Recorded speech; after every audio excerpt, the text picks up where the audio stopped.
ప్రముఖ పాస్టర్ ప్రవీణ్ పగడాల మృతి పట్ల అయితే నిన్నటి నుంచి కూడా ఒక సందిగ్ధత నెలకొంది. ఈ నేపథ్యంలోనే అనేక అనుమానాలు వ్యక్తం చేస్తున్నారు. అయితే ఈ నేపథ్యంలో ప్రముఖ మోటివేషనల్ స్పీకర్ అయితే మహమ్మద్ షఫీ కూడా ఇక్కడ హాజరయ్యారు. ప్రస్తుతం మనతో ఉన్నారు షఫీ గారు. షఫీతో మాట్లాడే ప్రయత్నం చేద్దాం. సార్ చెప్పండి, అసలు ఇక్కడ రావడానికి కారణం ఏంటి? అసలు ఈ మృతి పట్ల ఏమైనా అనుమానాలు మీకు ఏమైనా ఉన్నాయి? సార్, రావడానికి కారణం ఏంటంటే వారు దైవ సేవలు ఉన్నారు, దేవుని వాక్యం ప్రజలకు చెప్పే క్రమంలో ఉన్నారు. ఆధ్యాత్మిక ప్రపంచంలో నాకు ఒక సన్నిహితమైనటువంటి పరిచయం ఉంది. రండి సార్.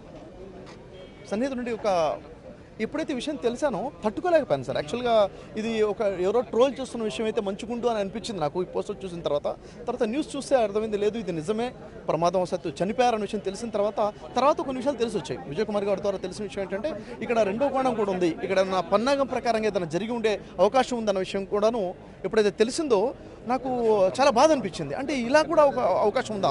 తర్వాత నేను అనుకున్నాను, లేదు ఖచ్చితంగా నేను వెళ్ళాలి. ప్రవీణ్ పగడాల గారి విషయంలో ఏదైతే జరిగిందో అది కుట్ర కోణంలో ఏదైనా జరిగి ఉంటే మాత్రం న్యాయం కోసం పోరాడేంతవరకు నేను నిలబడాలన్న ఆలోచనతో ఇక్కడికి వచ్చాను. అనుమానం ఏమైనా ఉందా అంటే మనం చెప్పలేం. ఖచ్చితంగా అనుమానాలు చాలా మంది వ్యక్తం చేస్తున్నారు. వారు చేస్తుంటారు, వీరు చేస్తుంటారు. ఎవరన్నది ఖచ్చితంగా మనం ఇప్పుడు చెప్పడం కరెక్ట్ కాదు.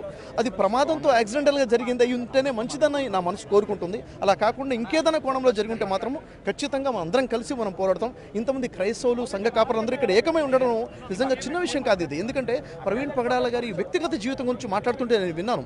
వాటిలో ఉన్నటువంటి హ్యుమానిటేరియన్ గ్రౌండ్స్ ఏవైతే ఉన్నాయో, అంటే ప్రజలకి సేవ చేయాలనే ధోరణితో వారి జీవితం గడిపిన విధానము, వారిలో ఉన్న మంచితనము, ఎంత గొప్ప స్థాయిలో ఉన్నా కానీ అణిగిమణిగి ఉండడం, అంటే బేసిక్ ఇవన్నీ కూడా చూస్తుంటే ఒక మంచి వ్యక్తిని కోల్పోయామన్న బాధ కలిగింది నిజంగా.